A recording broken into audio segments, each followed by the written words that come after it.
The journey is conversations with ordinary people about stories of transformation and how we may have had setbacks in our life and how we persevered through those, how we've learned from those obstacles, and how they've maybe helped us on our path today.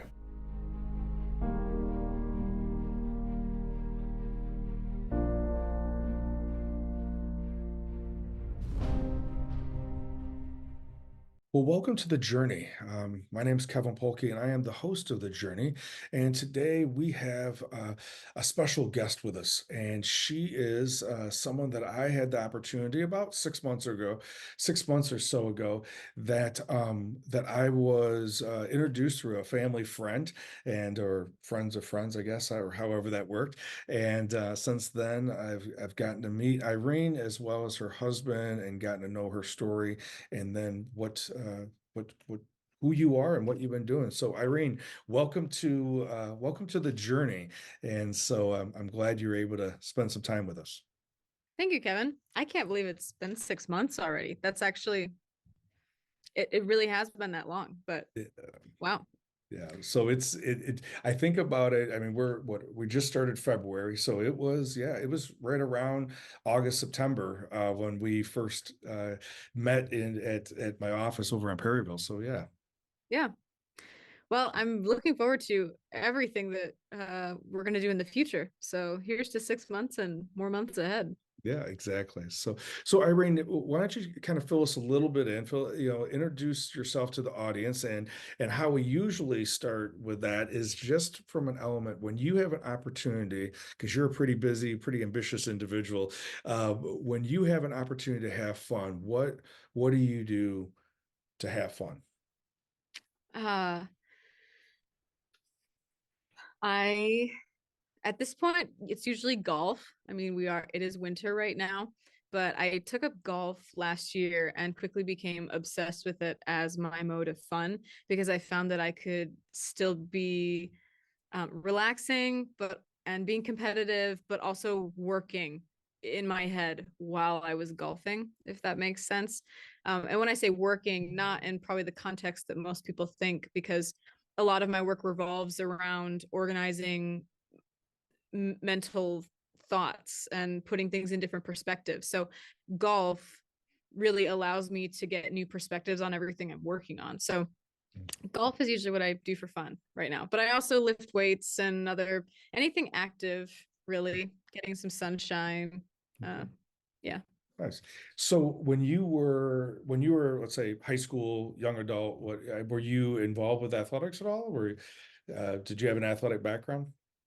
Absolutely. I really took athletics as kind of a core part of my identity when I was younger. I played anywhere from like basketball and volleyball and soccer to I played football with the boys when I was in middle school. Later in college, I played rugby and weight trained a lot. I was a lot broader and bigger then, and really took the whole super buff girl as my identity back in the day.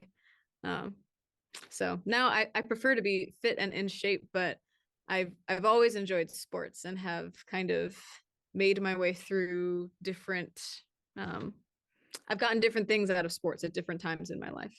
Sure, sure. And very much I know that has been my part of my journey, my story as well. And now, outside of working out and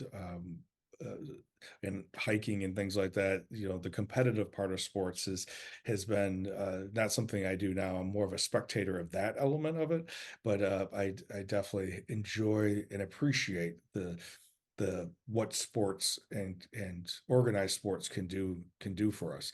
So rugby, huh? So how did you?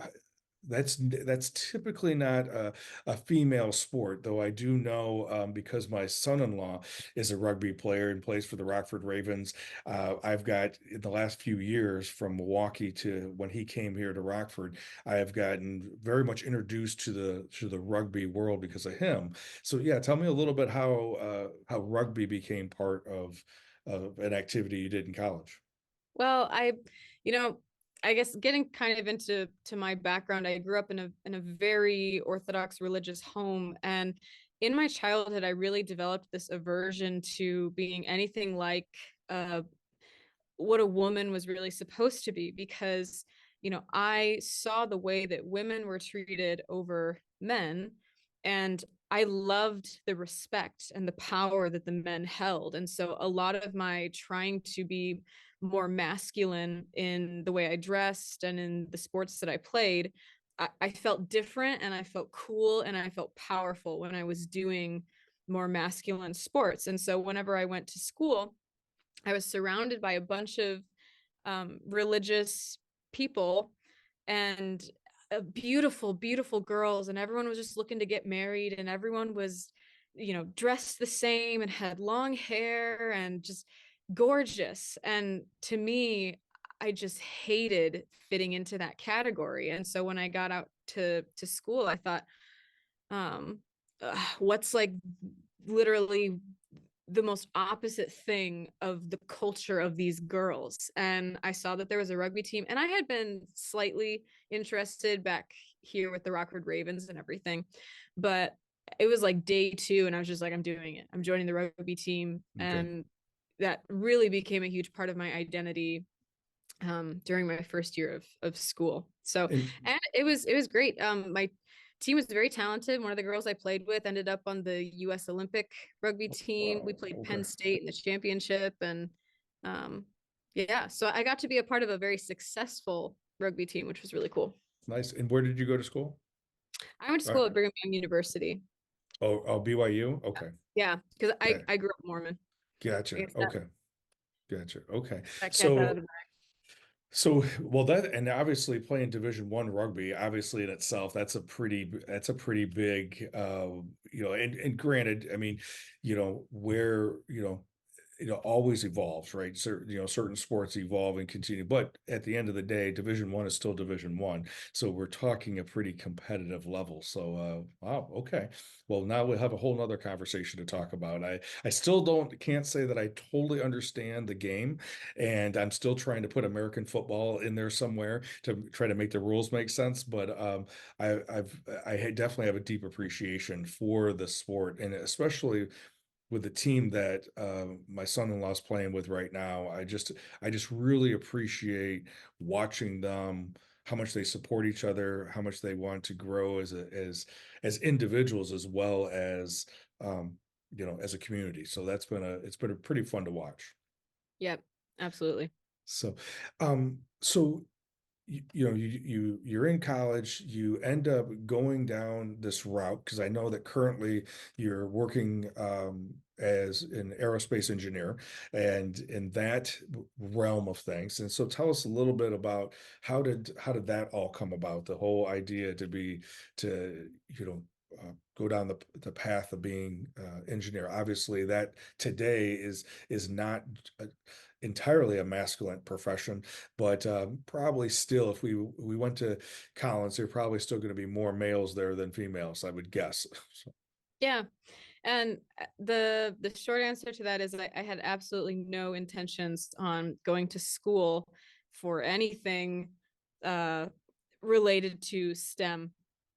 I when I first left my home and I went out to BYU, really the goal was that I was going to get married. I was going to serve a Mormon mission and I was going to get married. I had no intention of actually completing a degree. If I did, it was probably in religious studies. And but my whole world fell apart when I got home from my Mormon mission and was questioning my belief system and had this huge paradigm shift, a shattering of my identity. And eventually I became estranged from my family and started my life over. And my wonderful, supportive now husband said, no matter what you do, you have to get a degree.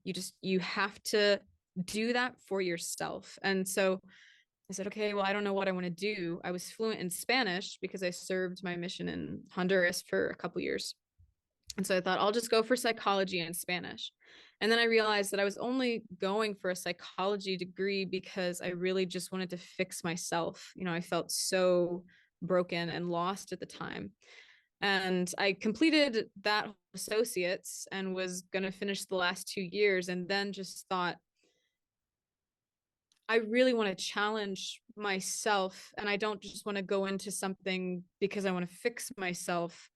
I want to see what I can do. And I hated math in high school. Hate's a strong word. I disliked it. But um, you know, I kind of, there was the expectation that I was going to fail whenever I left Mormonism and became estranged from my family. And one of the last things my father said to me was, "Are you happy?" I said, "Yeah." And he said, "Good. Well, like, hope you stay happy." Like, just this kind of dig. And so there was this kind of chip on my shoulder, this spite that I wanted to prove to myself that, I can be successful in anything I want to do. And so, just literally for the heck of it, I switched my whole degree.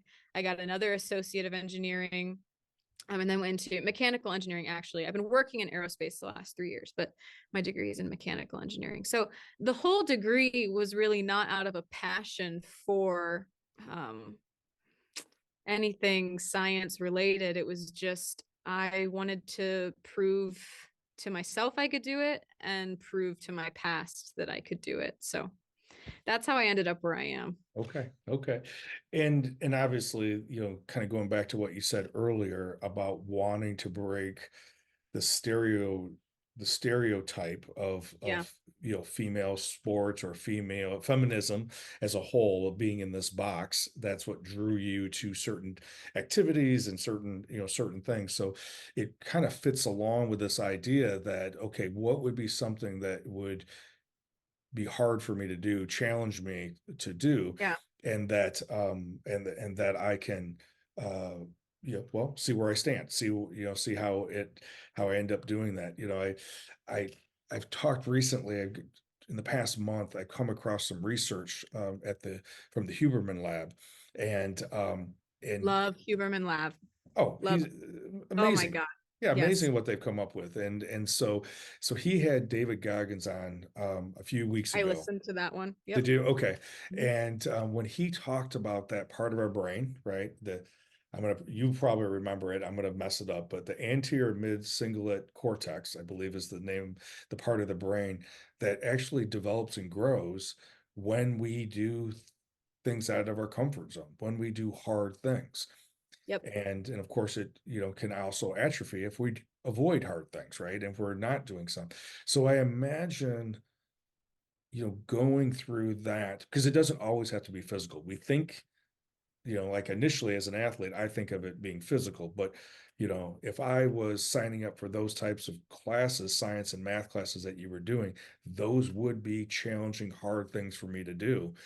Um, and so I imagine that's also been another part of your development was this idea of choosing to do hard things, which then allows you to be able to do hard things when life gets hard. Yeah. I feel that that is a good way to describe my life, is that I have, for better or for worse, I have always been a person of extremes. And it was quite detrimental to my mental health in my childhood and early adulthood, but also in some ways has served me well, because I've ended up in very successful positions, because I thrive in extremes where most people would probably get really burned out or fall away. So yeah. Well, and kind of speaking of that, I know that how we met really was through not necessarily you working as an engineer, not necessarily even really not even about your backstory specifically, but it was more about that you also have this whole other part of you that is an artist, specifically with music. And so tell us a little bit about that, and when did that all start, and how was that cultivated at another time period in your life, or yeah, how did it all come about? Yeah, I think, I was always a lover of music growing up, but I never did much with it until it became necessary, right? As this way of expressing myself in poetry. Whenever I was going through, quite literally, it was the worst and hardest period of my life at the age of 21, 22. Literally, my world was falling apart. And my training in cognition growing up was not stellar. And I couldn't remember things, and I was always forgetting, like days at a time. I wouldn't remember anything that I did. My now husband would come home from work and just find me on the floor, like just I had been in tears for hours and had to like pass out on the floor. I was quite helpless mentally. And music was something that slowed me down enough that life wasn't overwhelming.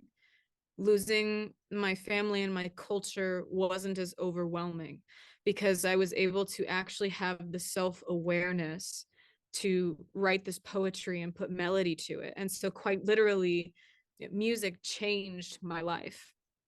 And it is only through my music truly that I've become the person that I am today. I would be a much different engineer, a much different wife, a much different person, if not for the opportunity to develop my identity through my music.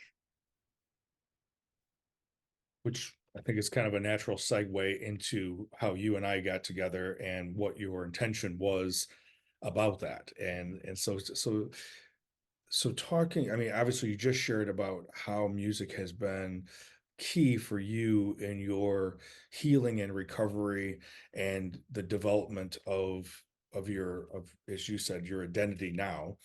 And so tell us a little bit about how you have seen this idea of utilizing the art, specifically music and lyrics, right? And the whole opportunity that comes with that experience and how that ties into mental health. Tell us a little bit about what that vision is. And yeah.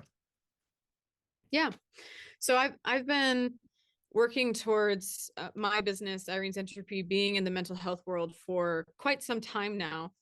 And I could never figure out the junction of where the music met the mental health until I started doing these concerts that were close to like a listening room experience where it was storytelling and singing with mostly my acoustic guitar. And I started testing out this theory that you can basically have a therapy session while you're singing.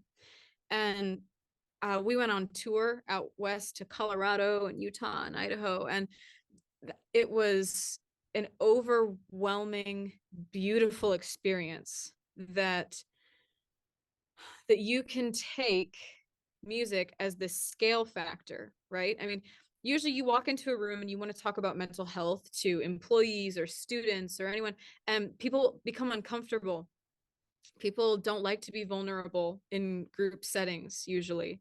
And music was this, as I said, scale factor. You can take anyone, anywhere, in any size group. And if you're just sitting there listening to an artist tell their story, you automatically are placed in this vulnerable setting where it's not so uncomfortable because it's not about you. It's about the artist singing their story, but it is about you, because often when we hear songs, we're listening to it through the lens of our own perspective. And you and I have talked about this. Um, and so that idea really stemmed the whole idea of wanting to work with you and doing concerts together with a therapist or social worker that might have different perspectives to ask me, an artist, on my songs. And then while people are in this vulnerable state and you ask a question from your lens and your perspective, it opens the opportunity for everyone to learn in a new way. So that's what Irene's Entropy has really become as far as music, using it not just as, you know, I mean, don't get me wrong, I could do rock and roll shows like Mhm. every week. I love it, but Sure. um yeah, there's something just special about music. Yeah. Well, and I think, it's a combination of things, right? I mean, it's why every movie, has a soundtrack, right? And there's the elements of a soundtrack makes the film um, have even a greater emotional impact. And most people listening, watching the movie, they never even know, unless there's some featured song, in the movie, you don't even connect the music with the movie, right? It's only, years later going, oh, that's the Titanic music, or oh, that's the music from, whatever it may be. And so I think it definitely has that element of setting an emotional tone to open individuals up, inviting people in. And then from a lyrical standpoint, that's another element equally so that can tell that story, which, like you said, people will relate to it by putting themselves within the story or an element of their stories in the story.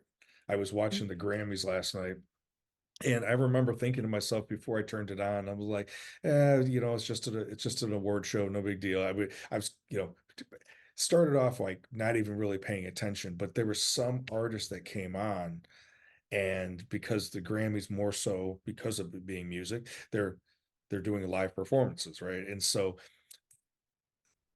it was like a clear example of how my mood shifted. I shifted in that space as certain artists sang their song, and as I could relate to certain parts of the song. And so it was just an observation of my own experience just with that. And that wasn't anything facilitated. That was just me experiencing that particular, performance or whatever. Yeah. So I definitely think, there is huge opportunities, to be able to utilize the music, your songs, and the space to be able to invite people into uh, broadening their perspective. Yeah, and I think that at the end of the day, truly it comes down to I'm not putting on this concert to, change you. There are certain structured concepts that I would hope you might learn by the end of it. But in general, it's all about when you walk away from this, I hope that your self-awareness has been increased.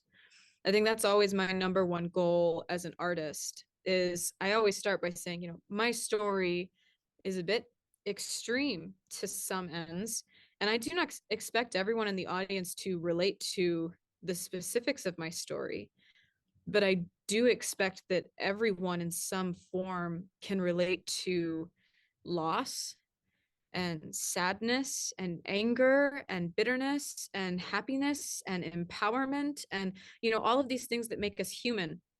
And as we're living our stories, for me, the huge change in my life is that I became self-aware of all of my emotions. And so by the end of every concert, it is my hope that the audience has had an opportunity to increase their own self-awareness. Sure, absolutely.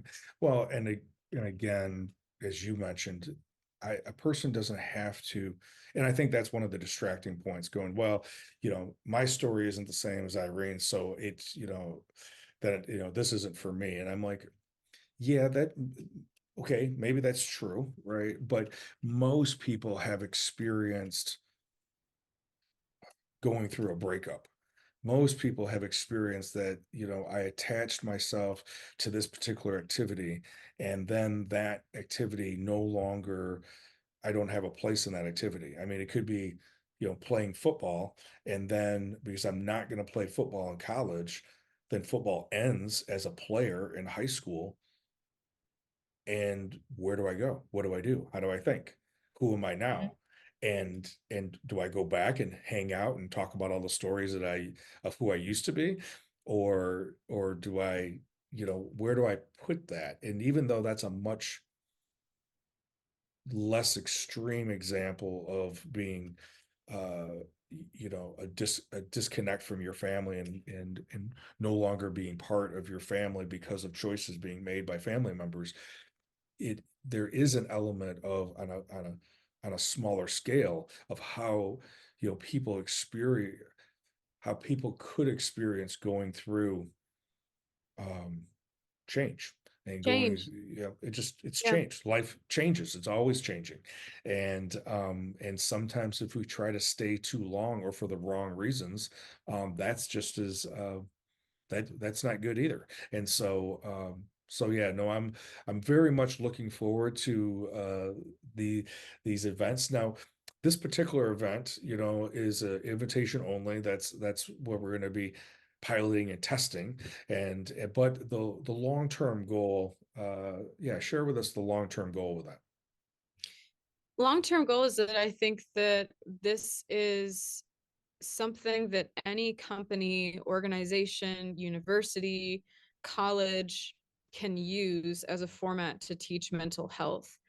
I think that, you know, in this day and age, even at my work, we have cybersecurity training and sexual harassment training and, mental health training or mental health awareness is also part of that. But I don't want to sit, not to call out my company, I guess, but, I don't want to just sit and look at a boring PowerPoint presentation and maybe get a bag of candy or something to, oh, here, your mental health, or here's a pizza, whatever.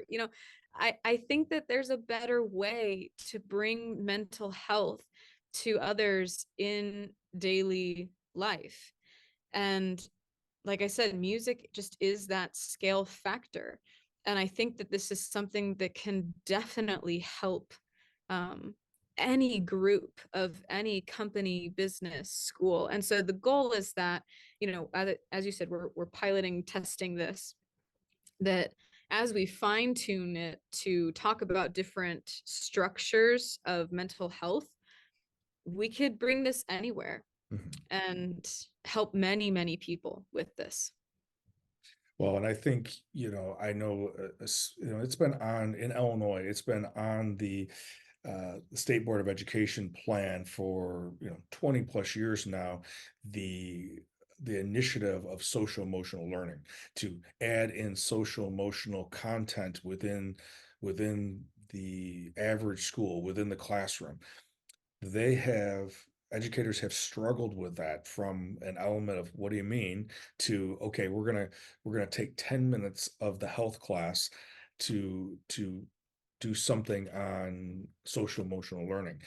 And and now there's even a greater sense, and an urgency of being able to do that, in our schools, because of post-pandemic, our students coming back because of the experience of being quarantined.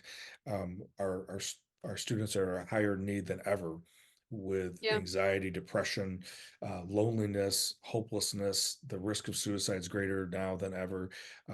Last year, the Surgeon General declared that our youth are in a mental health crisis, and primarily, he identified that the use of social media and screen time is a significant contributor. We have college age individuals and below who've never experienced life without social media, Yep. without a smartphone.